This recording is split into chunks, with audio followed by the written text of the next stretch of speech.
The V6, the middle child of the engine world, not as simple as a four-cylinder, not as powerful as a V8. But here's the thing. Some of these six-cylinder engines absolutely shocked the automotive world. They came out of nowhere, hidden in family sedans and minivans, tucked under the hoods of cars nobody expected to be special. And then they proved everyone wrong. Today we're counting down the 10 most underrated V6 engines that completely caught the industry off guard. From bulletproof reliability to unexpected performance, these engines deserve way more respect than they get. So buckle up, because some of these choices are going to surprise you. And hey, if you enjoy content about overlooked automotive gems, hit that subscribe button. It really helps the channel out. Number 10. Mazda KL-DE 2.5. Let's start with an engine most people have never even heard of, the Mazda KL-DE. This thing powered the MX-6 and the Ford Probe GT back in the early 90s. Yeah, remember the Probe? That weird bubble car that was supposed to replace the Mustang? Well, it had this gem under the hood, and it was incredible. Here's what made it special. This engine was lightweight, really lightweight. We're talking about a V6 that barely weighed more than most four-cylinders. Mazda used every trick in the book: aluminum heads, compact design, minimal accessories. The result was an engine that loved to rev. And I mean loved it. This thing would spin to 7,000 RPM like it was nothing. In 1993, that was unheard of for a production V6. The power numbers don't sound impressive today. 164 horsepower, 160 pound-feet of torque. But remember, this was competing with V6s, making maybe 140 horses on a good day. And the Mazda did it while being smooth as silk. No vibration, no harshness, just pure, refined power delivery all the way to redline. But here's the kicker. These engines were virtually indestructible. There are documented cases of KL-DEs running for 300,000 miles with nothing but oil changes. The valve train was bulletproof. The bottom end was overbuilt. Even the variable intake system, which was pretty advanced for 1993, rarely failed. Mechanics joke that these engines outlasted the cars they came in. And, considering how badly those probes rusted, that's probably true. The racing community figured this out pretty quickly. With basic mods, you could squeeze 200 horsepower out of these things, port the heads, add headers, bump the compression. Suddenly your forgotten Probe GT was keeping up with Mustang GTs. There was even a turbocharged version in Japan, making 200 horses from the factory. But good luck finding one of those. The real tragedy is how overlooked this engine became. When the Probe died in 1997, the KL-DE disappeared with it in America. Mazda kept developing it for other markets, but we never saw it again, which is a shame, because this lightweight, high-revving V6 was doing what Honda would get credit for years later. It just had the misfortune of being in cars nobody wanted to remember. Number 9. Volkswagen VR6. Now this is weird, really weird. Volkswagen looked at the V6 formula and said, nah, let's do something completely different. The VR6 isn't really a V6. It's not an inline six either. It's something in between, a narrow-angle V6 with cylinders so close together they share a single cylinder head. 15 degrees of angle. That's it. Most V6s are 60 or 90 degrees. This thing was basically an inline six that got slightly bent. Why would they do this? Simple. Packaging. Volkswagen wanted V6 power in cars designed for four cylinders. The Golf, the Jetta, the Corrado. These were compact cars with tiny engine bays. A normal V6 wouldn't fit. An inline six definitely wouldn't fit. But this narrow angle design, it was barely wider than their four-cylinder engines. Genius or insane. Maybe both. The first VR6 showed up in 1991. 2.8 liters, 172 horsepower, not earth-shattering numbers. But the character of this engine was something else. It had this deep, throaty growl that sounded nothing like other V6s, almost like a straight six, but with more burble. Car and driver called it intoxicating. They weren't wrong. This engine made ordinary Jettas sound like sports cars. Volkswagen kept developing it. 2.8 became 2.9, then 3.2, then 3.6. By the mid-2000s, they were getting 280 horsepower out of naturally aspirated versions. The R32 Golf had one. The Passat had one. Even the Touareg SUV got a version. And they all had that distinctive VR6 sound. Once you heard it, you never forgot it. But the real surprise came from tuners. This engine could handle boost, lots of boost. Turbo VR6s were making 400, 500, even 600 horsepower. The bottom end was incredibly strong. The head flowed well despite the weird angle, and because it was so compact, you could stuff a turbo setup in there without major surgery. Suddenly, sleeper Jettas were destroying Corvettes at traffic lights. The downside? Complexity. That single-cylinder head meant complicated valve timing. The narrow angle created uneven cooling. Timing chains were a nightmare to replace. When these engines broke, they broke expensively, but when they worked, man, they were special. Smooth power delivery, incredible sound, and the ability to fit V6 power in places it had no business being. That's engineering. Number 8. Alfa Romeo Busso 3.0 V6. Okay, this one's different. We're talking about art here, literal art. The Busso V6 is named after Giuseppe Busso, the engineer who designed it. And this man created something beautiful. Not just mechanically, beautiful, visually beautiful. This engine is so pretty that people display them in their living rooms. I'm not joking. There are coffee tables made from Busso V6 blocks. The story starts in 1979. Alfa Romeo needed a V6. But being Italian, they couldn't just make a normal V6. No, they had to make it special. Aluminum block, aluminum heads, 12 valves initially, then 24 in later versions. But here's the thing. This wasn't about numbers. The Busso V6 made maybe 200 horsepower in its best naturally aspirated form. There were more powerful engines, but none of them sounded like this. The exhaust note was pure music, not just loud, not just aggressive, musical. It had this metallic wail that got more intense as the revs climbed. At 6,000 RPM, it sounded like an opera singer hitting a high note. Journalists ran out of adjectives trying to describe it. Jeremy Clarkson called it one of the best-sounding engines ever made, and he's driven everything. But it wasn't just about sound. The engineering was fascinating. Alfa used a 60-degree V-angle, which is perfect for V6 balance. They added dual overhead cams, variable valve timing on later versions. The intake manifolds were these gorgeous aluminum pieces that looked like sculptures. Even the oil cap was beautifully designed. This was an engine built by people who cared about aesthetics as much as performance. The Busso powered everything from the Alfa 75 sedan to the GTV coupe to the 164 luxury car. Each installation was slightly different displacements, different intake setups, but they all had that sound, that glorious, spine-tingling sound. Owners would drive through tunnels just to hear the echo. They'd downshift for no reason except to hear the engine sing. Was it perfect? God, no. This was an Italian engine from the 80s. It leaked oil. The cam belts needed religious maintenance. The variable valve timing systems failed. Parts were expensive and hard to find. But owners didn't care. They'd put up with all of it just to hear that sound every morning. Some engines you respect, some engines you rely on. The Busso V6? You fell in love with it. Here's the really sad part. Alfa killed it in 2005, replaced it with a GM-derived V6 that was more powerful and more reliable. But it had no soul, no character. It was like replacing Pavarotti with a karaoke machine. Sure, the karaoke machine never misses a note, but would you rather listen to that or Pavarotti? Exactly. The Busso wasn't just an engine. It was an experience. Number 7. Chrysler.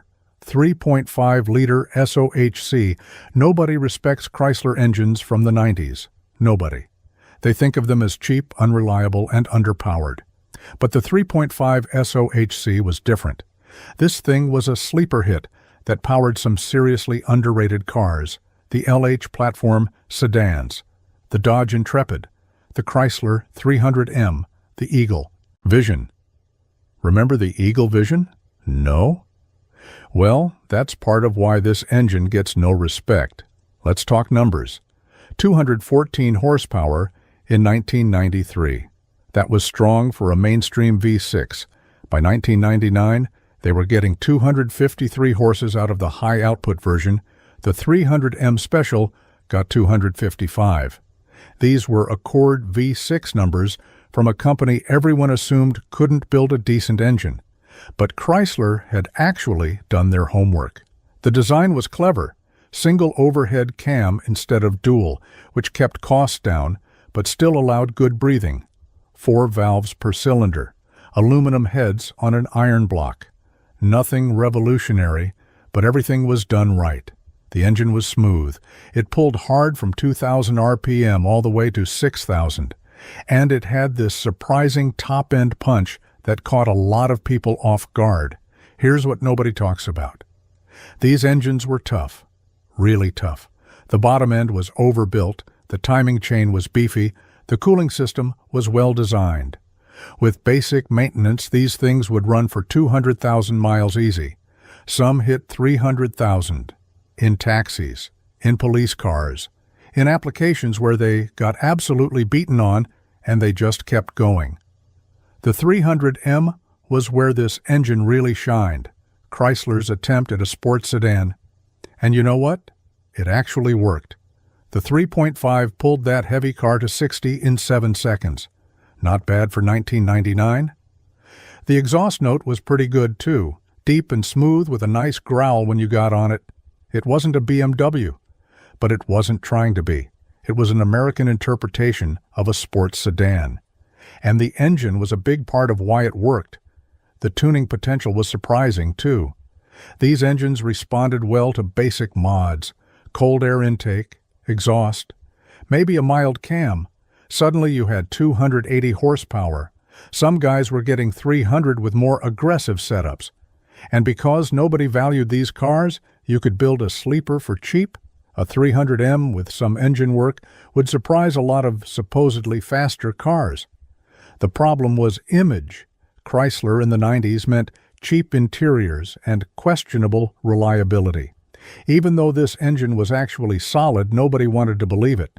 They'd rather pay more for a Honda or Toyota with similar or worse performance, which is a shame, because the 3.5 SOHC was proof that Chrysler could build a world-class V6. They just couldn't convince anyone to notice. Number 6. Honda J35. This is going to sound crazy, but one of the best V6 engines ever made lives in minivans. The Honda J35. It's in the Odyssey that takes kids to soccer practice, the Pilot that hauls camping gear, the Ridgeline pickup that nobody takes seriously. But this engine is an absolute masterpiece of engineering. And most people have no idea. Honda introduced the J-Series in 1998. The J35 was 3.5 liters of aluminum V6 goodness. Variable valve timing, drive-by-wire throttle, high-flow heads, everything Honda learned from years of building high-revving 4-cylinders applied to a V6. The result was 210 horsepower initially. But that number kept climbing. 240, 260, 280. Some versions made over 300. But horsepower isn't why this engine is special. It's the reliability. These things are immortal. There are Odysseys with 400,000 miles on original engines, 500,000. There's a documented case of one hitting 1,000,000 miles, 1,000,000, on a Honda V6. The only things that failed were accessories, alternators, power steering pumps. The engine itself just kept running.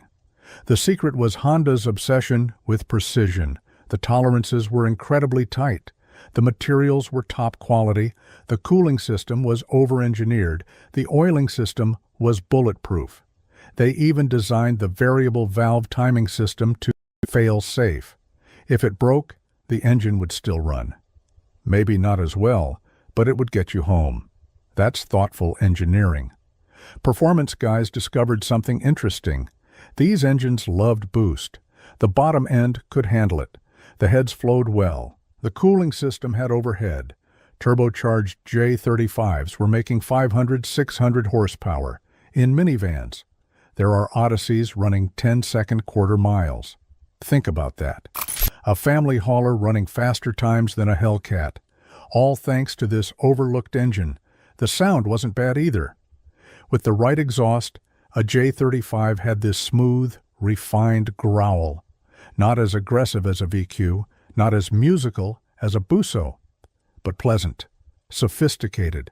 Like everything Honda made, it was competent without being flashy, which might be why enthusiasts overlooked it for so long. Here's the thing, though.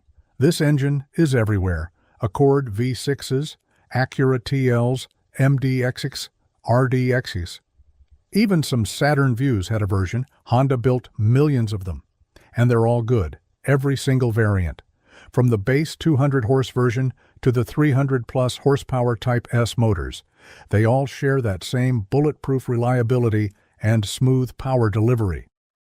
Yet nobody puts the J35 on their list of great engines. It's too common, too ordinary, too minivan. But that's exactly why it's underrated. This engine brought Honda reliability and refinement to the V6 world, and it did it so well that we take it for granted.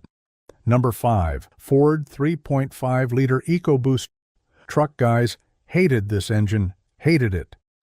When Ford announced they were putting a twin-turbo V6 in the F-150, the forums exploded. Real trucks have V8s. Turbos are for imports. This is going to be a disaster. Ford has lost their minds. The complaining was endless. And then people actually drove them. And suddenly the complaining stopped. Because this little V6 was embarrassing V8s everywhere. The numbers were shocking. 365 horsepower, 420 pound-feet of torque from 3.5 liters. The 5.0 Coyote V8 only made 385 horses. And the torque came on at 2,500 RPM. Not 5,000 like the V8. 2,500. Right where you needed it for towing, for merging, for actually using a truck like a truck. But Ford didn't stop there. They kept pushing. The second gen made 450 horsepower and 510 pound-feet. In a Raptor, a Baja-ready trophy truck from the factory with a V6. The purists were screaming, until they saw it launching over sand dunes. Suddenly, cylinder count didn't matter so much. Performance did. And this thing performed. The secret sauce was the turbos, 2 of them, small ones that spooled quickly, no lag, no waiting. You hit the gas and the boost was there, instantly. It felt like a big V8, but better, because the power band was wider. The fuel economy was better when you stayed out of boost. And when you did get into boost, hold on, this thing pulled like a freight train. Towing capacity, 11,000 pounds in some configurations, same as V8 trucks, sometimes more. The torque curve was so flat that towing felt effortless. Hills that would have a V8 downshifting and screaming? The EcoBoost just pulled through them. Diesel-like torque from a gas V6. Truck owners couldn't believe it. And then Ford got crazy. They put a racing version in the GT supercar. 647 horsepower, 550 pound-feet, enough to win Le Mans multiple times. A twin-turbo V6 beating Ferraris and Porsches at the most famous race in the world. The same basic engine that hauled lumber on the weekend was winning endurance races against Europe's best. If that doesn't earn respect, nothing will. The reliability question took years to answer. Early ones had some issues, timing chain problems, carbon buildup, turbo failures. But Ford kept improving it. The later ones are solid, and even the problematic ones usually made it past 100,000 miles before issues appeared. For a highly stressed turbo engine, that's not bad, especially considering the abuse these trucks take. The real achievement was changing minds. Ford proved that displacement doesn't equal capability. that turbo engines could work in trucks, that V6s could outperform V8s in every metric that mattered. Now every manufacturer has turbo V6s in their trucks, but Ford did it first, and they did it when everyone said it would fail. That takes guts. Number 4. Nissan VQ35DE. This engine has a cult following, the VQ35. Nissan's answer to, well, everything. They put this thing in everything. The 350Z, the Maxima, the Altima, the Murano, the Quest minivan, the Pathfinder. If Nissan made it and it needed a V6, it got a VQ. And somehow, it was perfect in all of them. 2003 was when it really arrived, the 350Z, the return of the Z car after years away. And it had this naturally aspirated 3.5 making 287 horsepower. Later versions made 300, then 306, then 313. No turbos, no superchargers, just good old-fashioned, naturally aspirated power, and it felt fantastic. The power delivery was linear, predictable. It pulled from idle to redline with no dead spots, no surge, just smooth, consistent acceleration. The engine loved to rev. 7,000 RPM was no problem. It would do it all day long, and it sounded incredible doing it. That VQ exhaust note became legendary, aggressive, raspy, unmistakable. You could identify a VQ from 3 blocks away just by sound. But here's what made it special. This engine was everywhere, but it never felt common. Each application was tuned differently. The Maxima version was smooth and refined. The Z version was aggressive and sporty. The Murano version was torquey and quiet. Same basic engine, totally different personalities. That's hard to do. Most manufacturers just slap the same engine in everything and call it a day. Nissan actually took the time to optimize each version. Tuners went absolutely crazy for these engines. Bolt-ons could get you to 330 horses. Forced induction, 400, 500, 600. The aftermarket was huge. Intakes, headers, cams, supercharger kits, turbo kits, everything you could imagine, and the engine could handle it.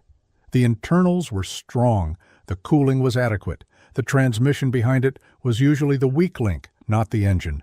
Reliability was outstanding. These things ran forever. 200,000 miles was common. 300,000 wasn't unusual. And they did it while being driven hard. These weren't pampered luxury car engines. They were in Z cars getting tracked, Maximas getting thrashed, Altimas being ignored by their owners. And they just kept running. Oil changes and spark plugs. That's all they needed. The VQ won awards, lots of them. Ward's 10 best engines, 14 years in a row, 14. No other engine has done that. Car magazines loved it. Owners loved it. Mechanics loved it, because it never broke. Even people who didn't like Nissan admitted the VQ was brilliant. It was the bright spot in Nissan's lineup when everything else was getting criticized. Today, the VQ is still around, updated, refined, making more power. But that original VQ35DE was special. It proved that you could make a do-everything engine that excelled at everything. Sports car duty? Perfect. Family sedan? Great. SUV hauling? No problem. It was the Swiss Army knife of V6s, and it did it all while sounding amazing and lasting forever. That's why people still seek out VQ-powered cars. That engine made everything it touched better. Number 3. General Motors 3800 Series 2 Supercharged. This is the ultimate sleeper engine. The GM 3800. It powered rental cars, Grandpa's Buick, your aunt's Pontiac, the most boring, forgettable cars of the 90s. But the supercharged version, the L67, that thing was a monster hiding in plain sight. And nobody saw it coming. 240 horsepower, 280 pound-feet of torque. From a push-rod V6 designed in the 70s, those were Mustang GT numbers, but this wasn't in a Mustang. It was in a Buick Regal, a Pontiac Grand Prix, a Bonneville, cars that looked like they belonged in a retirement community parking lot, which made them perfect sleepers. The supercharger was the key. An Eaton roots-type blower, old school, reliable, and it made boost from idle. No lag, no waiting. You pressed the gas, and the power was there. Instant torque. It felt like a big V8. Sounded like one too, with the right exhaust. That supercharger whine was addictive. Once you heard it, naturally aspirated engines felt broken. But here's the crazy part. These engines were indestructible. The bottom end was forged from the factory, in a $40,000 Buick. The heads were iron. The block was iron. Everything was overbuilt. GM engineers joked that they designed it to survive a nuclear war. And they weren't far off. These things took incredible abuse and kept running. Tuning potential was insane. Smaller supercharger pulley, bigger injectors, tune, 300 horsepower easy, 350 with more work. Some guys were getting 400 from a push-rod V6 in a front-wheel drive sedan. And it was reliable power. These weren't grenading after a few passes. They'd run these numbers for years. Daily driven, in the snow. With the AC on, the racing community figured this out quick. The L67 was showing up at drag strips, road courses, even Bonneville. A supercharged Grand Prix GTP set a land speed record, 184 miles per hour in a front-wheel drive family sedan. With an engine everyone thought was garbage. That's when people started paying attention.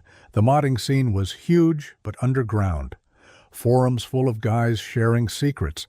How to port the blower, which rockers to use, how to make the transmission live behind 400-pound feet. It was this whole subculture of guys making grocery getters into giant killers. And because the cars were cheap, anyone could do it. $5,000 got you a decent GTP, another $2,000 in mods, and you were embarrassing cars that cost 3 times as much. The best part? Nobody expected it. You'd pull up to a light in your Buick. Some kid in a modified Civic would start revving. Light goes green. The supercharger screams. The Civic disappears in your mirror. The look on their face was priceless. How did a Buick just destroy me? Simple. They underestimated the 800. Everyone did. That's why it's one of the most underrated engines ever made. Number 2, Toyota 3.5, Liter 2 GRFE. Nobody gets excited about Camry engines. Nobody. They're appliances, reliable, boring, forgettable. But the 2 GRFE was different. This thing was a wolf in sheep's clothing, an engine so good that Toyota put it in everything. And I mean everything. The Camry, the Avalon, the Highlander, the Sienna, the Venza, the RAV4. Even Lotus used it. Lotus, the company that could have any engine they wanted. They chose a Camry motor, 268 horsepower in most applications. Some made 270. The Lotus Evora version made 276, not huge numbers. But this engine wasn't about peak power, it was about the delivery. Smooth, linear, completely predictable. It felt faster than it was because the power was so accessible. No turbo lag, no VTEC switchover. Just smooth acceleration from idle to redline. The engineering was typical Toyota, overbuilt everything. Dual VVTi for variable valve timing. High-flow cylinder heads. Forged connecting rods in some versions. Forged in a Camry. The cooling system was massive. The oiling system was bulletproof. Everything was designed to last 300,000 miles minimum, and it usually exceeded that. By a lot. But here's what nobody talks about. This engine could perform. The Lotus Evora could hit 60 in 4.8 seconds. With a Camry engine. The supercharged version in the Evora S made 345 horses. That's more than a lot of V8s. And it was reliable power. Lotus wouldn't stake their reputation on junk. They knew this engine was special. The racing world noticed too. The 2GR showed up in sprint cars, rally cars, even NASCAR trucks. It could take the abuse, high RPM for hours, extreme temperatures, massive loads. It just shrugged it off. There are 2GR engines with 500,000 miles on them, still running, still making good power. That's insane reliability. The tunability surprised everyone. These engines loved forced induction. Turbo kits were making 400 horses on stock internals, 500 with basic upgrades. Some builds hit 600. The engine could take it. The weak link was always something else: the transmission, the differential, the chassis. The engine itself was bomb-proof. What made this really impressive was the range. This same engine that powered rental Camrys was also in the Lotus Exige, the mundane Sienna minivan, and the exotic Evora. It worked in everything: front-wheel drive, rear-wheel drive, all-wheel drive, transverse, longitudinal. Didn't matter, it just worked, and worked, and worked. The sound was understated but nice. With a good exhaust, it had this refined growl, not aggressive, not attention-seeking, just competent. Like everything about this engine, it did its job without drama, which is probably why enthusiasts overlooked it. No character, they said, no soul. But they were wrong. The character was in the engineering. The soul was in the reliability. This engine let you drive hard without worry. Track days, canyon runs, cross-country trips. It could do it all. And it would outlast every other component in the car. That's the 2GR-FE legacy, an engine so good that it became invisible. We expected it to be perfect, so when it was, nobody noticed. But the engineers noticed, the racers noticed, Lotus noticed, and now, years later, we're finally realizing what we had. One of the best V6 engines ever made. It just happened to power a Camry. Number 1, Mitsubishi 6G72. This is it, the most underrated V6 engine that shocked everyone. The Mitsubishi 6G72. You probably know it from the 3000 GT VR4, but this engine was everywhere, and I mean everywhere. The Dodge Stealth, the Chrysler minivans, the Montero SUV, the Galant sedan, even forklifts. Yes, forklifts. This thing was the Swiss Army knife of engines before that term was overused. Let's start with the range. Base versions made 140 horsepower. The twin-turbo VR4 version, 320. From the same basic architecture, that's insane flexibility. Most engines can't handle that kind of variation. But Mitsubishi designed this thing to be modular. Different heads, different intakes, different compression ratios, add turbos, add superchargers. Whatever you needed, the 6G72 could do it. The naturally aspirated versions were bulletproof. Dodge Caravans ran these things for 300,000 miles, hauling families and their stuff. No problems, just oil changes. The DOHC versions in the Stealth and 3000 GT were smooth and rev-happy. The SOHC versions were torquey and efficient. Each variant was optimized for its application. That's thoughtful engineering. But the twin-turbo version, oh man. 320 horsepower in 1991, all-wheel drive, four-wheel steering, active aero. This was a technological tour de force. The Nissan 300ZX twin-turbo made 300 horses. The Toyota Supra Turbo made 320 but came later. The 3000 GT VR4 was there first, with more technology, and nobody remembers it. The tunability was legendary. These engines loved boost. The stock turbos were tiny. Upgrade them and 400 horses was easy. 500 was common. 600 was doable. The bottom end could take it. The heads flowed well. The cooling system was robust. There are 1,000 horsepower 6G72 builds out there. 1,000.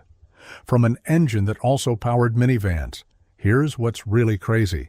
This engine was everywhere, but nobody noticed. It was in rental cars, family haulers, work trucks. Nobody associated it with performance. But then you'd see a 3000 GT VR4 at the drag strip running 11s, or a Galant VR4 winning rally stages, or a sleeper Dodge Caravan with a turbo kit embarrassing Mustangs. Same engine family, just configured differently. The racing success was incredible, but overlooked. The Galant VR4 dominated rallying in the late 80s. The 3000 GT raced at Pikes Peak, Le Mans, IMSA GT. It won races, set records. But because Mitsubishi didn't have the marketing budget of Toyota or Nissan, nobody knew. This engine was winning while everyone was talking about Supras and Skylines. Reliability depended on the version. The naturally aspirated ones ran forever. The turbos needed more care, but even the complex VR4 version was solid if maintained. The problem was people didn't maintain them. They were complicated, expensive to fix, so they got neglected. Then they broke. Then people blamed the engine. But maintained examples are still running strong 30 years later. The sound was unique too. The naturally aspirated versions had this smooth, refined note. Nothing special but pleasant. The turbo versions, different story. That had this deep, aggressive growl overlaid with turbo whoosh. It sounded mechanical, technical, like something from a sci-fi movie, which fit the 3000 GT's spaceship styling perfectly. But here's the real reason this engine tops our list: versatility. No other V6 could do what the 6G72 did. Power a minivan reliably for hundreds of thousands of miles? Check. Win rally championships? Check. Run 9-second quarter miles with mods? Check. Power forklifts in warehouses? Check. This engine did everything, and it did it all well. Today, people are finally recognizing what the 6G72 achieved. 3000 GT VR4s are becoming collectible. The naturally aspirated versions are prized for engine swaps. The racing history is being documented and celebrated. But for decades, this engine was invisible, overlooked, underrated, which is crazy when you consider what it accomplished. This was one of the most versatile, capable, and successful V6 engines ever made. It just had the misfortune of being from Mitsubishi at a time when everyone was obsessed with Honda and Toyota. And there you have it. That's 10 more V6 engines that absolutely nobody saw coming. From bulletproof minivan motors that could handle massive power to narrow-angle German engineering that defied physics. Which one surprised you the most? Drop it in the comments below. And if you know of any other overlooked 6 cylinders that deserve recognition, let us know. We might just make another list. Don't forget to subscribe if you haven't already, and hit that notification bell so you don't miss our next deep dive into automotive history. Thanks for watching, and we'll see you next time.